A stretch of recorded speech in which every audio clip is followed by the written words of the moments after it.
first, whether they're related at all, whether that led to her eating flour. That makes sense because people who are anemic tend to have pica, and they tend to have weird, strange cravings. Correct. Whether it's ice, whether it's dirt, whether it's clay, whether it's flour, it's just tissue, whatever it is, chalk even. Tanji, do you have any symptoms that we would expect from anemia? Do you get dizzy really easily? Do you have poor energy? Have you noticed any of these changes in the last number of years while you've been craving? More so now.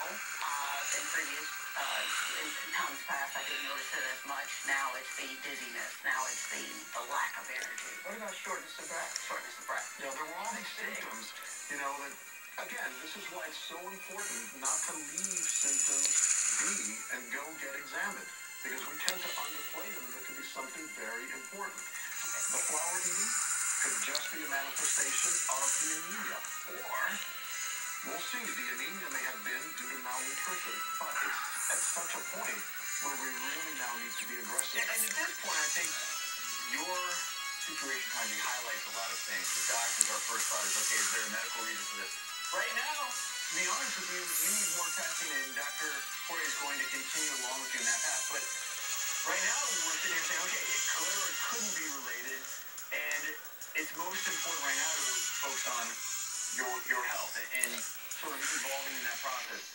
I do want to bring into the conversation Mike Dow. He's a food addiction specialist, because you've treated all different kinds of food addictions. I'm sure you also are very well aware of the association medically with some of the food addictions that you've seen. Have you seen a case before of addiction to flour? I've seen lots of very interesting addictions, from anything from eating couch cushions to cornstarch to baking soda to flour. So very interesting. Obviously, we started with Dr. Jorge, and that's a really great place for anybody to start. You know what I saw in you, Tanji?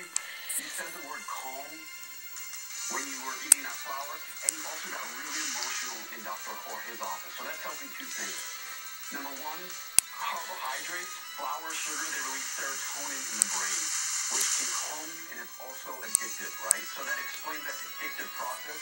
But when you were emotional, I also saw that you were in some way powerless, and that it had actually become an addiction.